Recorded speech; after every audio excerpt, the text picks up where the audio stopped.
एक छोटे से गांव में कुमार सोहन रहता था। वो मिट्टी के बर्तन व खिलौने बनाया करता था और उसे शहर जाकर बेचा करता था। कभी कभी उसके 2-4 खिलौने बिकते तो कभी वो भी नहीं, जैसे तैसे उसका गुजारा चल रहा था। एक दिन उसकी बीबी शीला बोली, सुनो जी, क्यों न शहर जाकर कोई नौकरी ही कर लो। नौकरी करोगे तो महीने के अंत में कुछ धन तो आएगा। बीवी की बात सुन अब सोहन को भी ऐसा ही लगने लगा था, पर उसको मिट्टी के खिलौने बनाने का बहुत शौक था, लेकिन हालात से मजबूर था। बात तो तुम सही कह रही हो, पर कैसे उस हुनर को छोड़ दूं, जिसका नमक हम लोग अब तक खाते आए हैं। मैं जानती हूँ आप बहुत मेहनत और लगन से खिलौने बनाते हो, पर बाजार में बिक्री ना होने से अब हमारा गुजारा नहीं होता। अब तो यह हालत हो गई है कि रसोई में अन्न का एक दाना भी नहीं बचा। ठीक है, मैं कल सुबह ही शहर जाकर कोई न कोई नौकरी तलाश करता हूँ। अगले दिन वो शहर के लिए रवाना हो गया और एक व्यापारी के पास वह नौकरी करने लगा।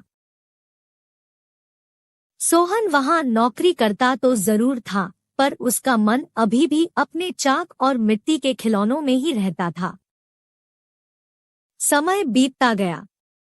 एक दिन शहर में जहां वह काम करता था, उस मालिक के घर पर उसके बेटे निखिल का जन्मदिन था। सब महंगे महंगे तोहफे लेकर आए। सोहन ने सोचा, क्यों ना मैं मिट्टी का खिलौना बनाऊं और बच्चे के लिए लेकर जाऊं, वैसे भी हम गरीबों का तोहफा कौन देखता है। यह सोचकर वह मिट्टी का खिलौना बनाया और बनाकर जन्मदिन पर ले गया। जब दावत खत्म हुई तो निखिल की नजर उस मिट्टी के खिलौने पर पड़ी। उसे वो हाथ में उठा लिया और खुश होकर और भी बच्चों को दिखाने लगा।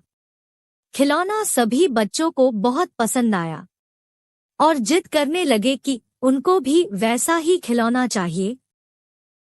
यह सब देख सभी मेहमान एक दूसरे की तरफ देखने लगे और एक ही बात पूछने लगे, अरे वाह, इतना शानदार तोहफा कौन लाया है? इतना महंगा तोहफा ये किसने लाया होगा? ये खिलौना तो शायद आपका नौकर सोहन लाया है। इतना सुनते ही सब हैरान हो गए। सभी एक दूसरे का चेहरा देखने लगे। तभी मालिक बोला, सोहन तो बहुत गरीब है, इतना महंगा खिलौना कहाँ से ला सकता है? हाँ, मैंने देखा है, ये खिलौना सोहन ही लाया है। ठीक है, सोहन को बुलाओ, उससे पूछो कि ये खिलौना वह कहाँ से खरीदा है। वहाँ सोहन आता है और सब उसी के तरफ देखते हैं। वह माहौल देखकर हैरान हो जाता है। मुझसे क्या गलती हुई, सब मुझे ही घूर रहे हैं। शायद मेरा खिलौना निखिल को पसंद नहीं आया होगा और बच्चों के सामने वो अपमानित होगा। कोई बात नहीं, मैं माफी मांग लूंगा। मालिक, क्या आपने मुझे बुलाया? हाँ सोहन, क्या यह खिलौना तुमने दिया है? हाँ मालिक। तुम यह खिलौना कहाँ से लेकर आए हो और इतना महंगा तोहफा तुम लाए कैसे? इतना सुन सोहन मन ही मन खुश होता है और मुस्कुराते हुए बोलता है, माफ कीजिएगा मालिक, ये कोई महंगा तोहफा नहीं है, यह मैंने खुद बनाया है। गांव में यही खिलौना बनाकर मैं अपने परिवार का गुजारा करता था, लेकिन इससे अब घर नहीं चलता, इसलिए आपके यहाँ नौकरी करने आया हूँ। अरे वाह, तुम क्या अभी है खिलौना बना सकते हो?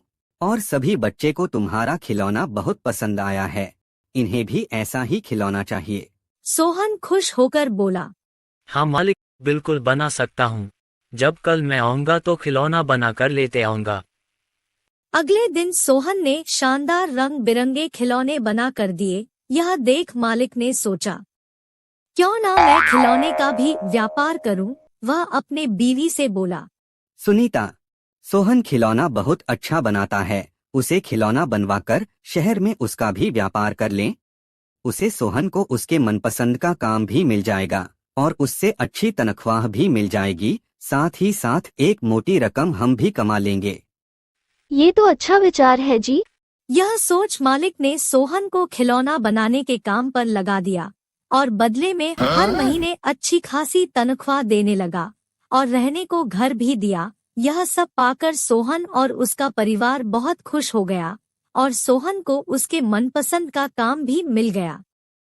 दोनों हंसी खुशी रहने लगे।